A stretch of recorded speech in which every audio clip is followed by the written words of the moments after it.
pressure. You know, I have said this over and over again. We have a primary here on the 5th of February, 2 weeks from today. And I've said that these candidates used to just come in here for money because we were irrelevant. 36 million people were irrelevant in picking the next president. The absurdity of Iowa and New Hampshire and the media manipulating the process put aside. But on February 5th, 20 states will participate, of which California will. And there have been some constituents who have said to some of these potential presidents, what are you going to do about this, that, and the other of Southern California, to give them some focus on us rather than just the money. And so my hope is that whoever is president will listen to Jane Harman and Henry Waxman and Barbara Boxer and other federal officials and make the FAA respond. You know, City of Santa Monica is going back on the 29th to demand that they don't have half the jets that go there now due to the question of safety. Forget our toxicity, which we're going in our lungs on the east side of the airport through the westerlies. But if they're able to accomplish that, that will cut the number of jets in half. Right. So there is great progress being made, or at least wanting to be made.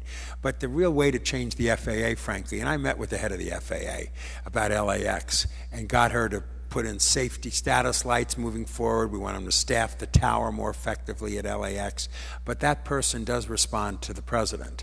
And our congressional delegation, with the hopeful leadership of the continued leadership of Jane and Henry and Barbara, will put pressure on it. So this kind of community pressure is critical and vital to the elected officials to know that the people have had it. That's where you can continue to do that. You should write Barbara Boxer. You should write Dianne Feinstein. You should write Henry Waxman. You should write Jane Harman and let them know of your concerns. It will be listened to and means a lot to them. And I know Jane has been doing that vectoring thing from the idling thing. Thanks for your comment. Thank you for your efforts, sure, too. Sure.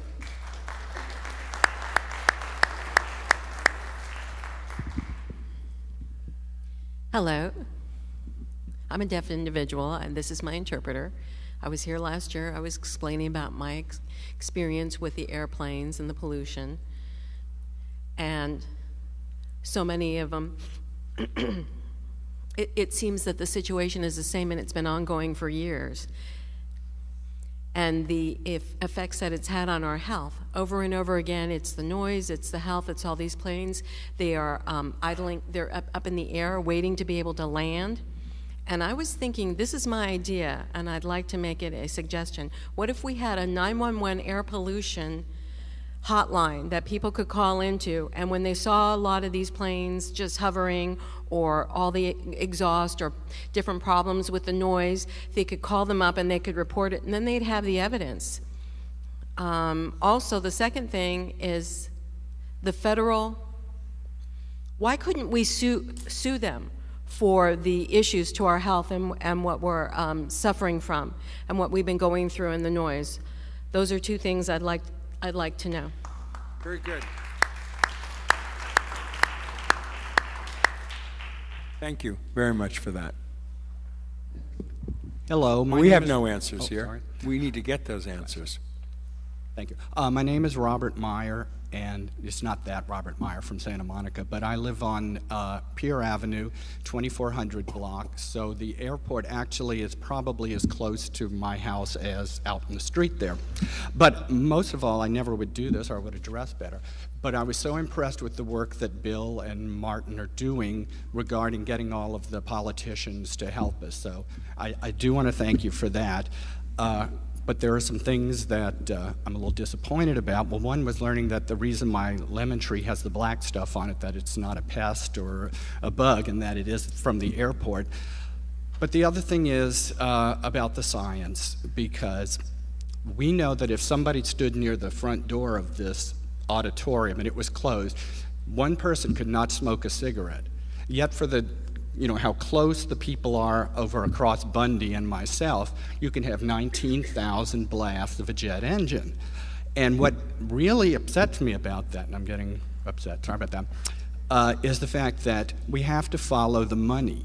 And the reasons all these jets are taking off are because people are basically creating their own airlines.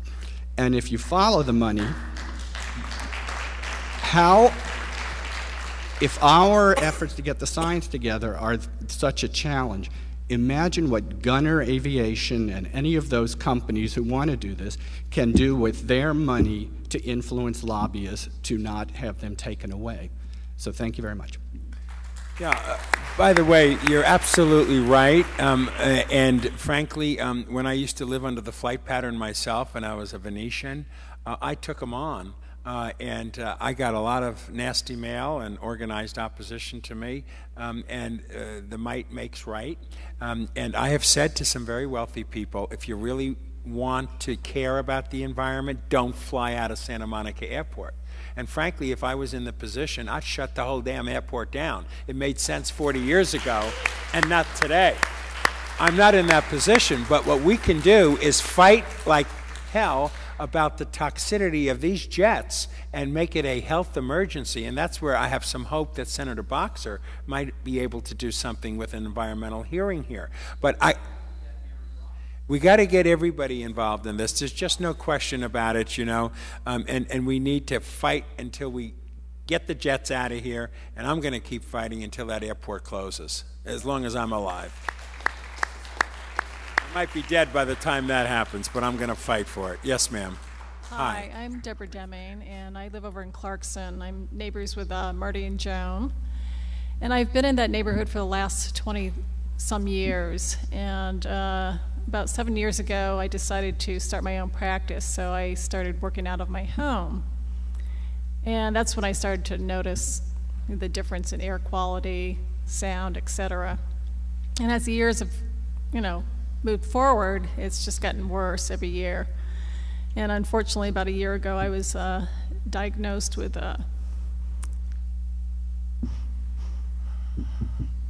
cancer. So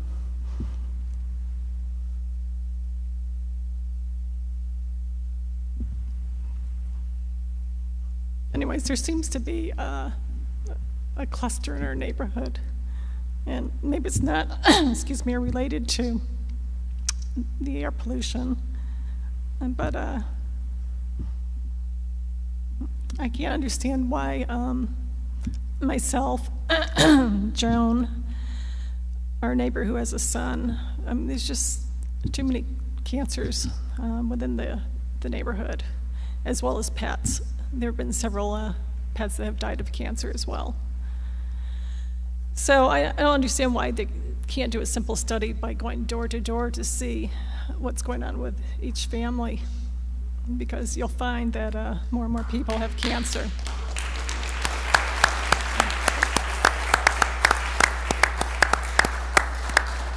Thank you, Bless Deborah. You for coming up. It showed courage and strength, and you've said it all.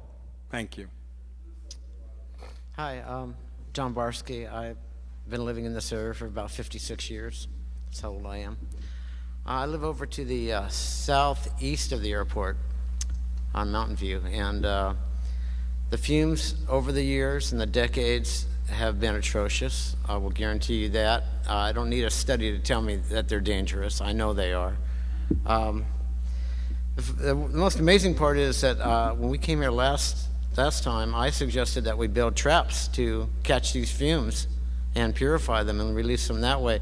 That would be a major thing to do. It would cost a lot of money, but it's worth it. Recently, they put up, maybe not recently, maybe a couple of years ago, they put up these sound barriers or walls, but they left a big gap opening. And that gap opening is where the fumes come through from the winds that are blowing from the northwest, and they come into my neighborhood, right through my backyard. They're actually being channeled into doing that, the way the winds are blowing. And I'm pretty upset about that. I agree with you, Bill. I think we should tear that whole damn airport out. We should make a park out of it, or they can put up some condos or whatever they want to do and make it pollution-free, or more pollution-free than it is at the present time. We have pollution from automobiles.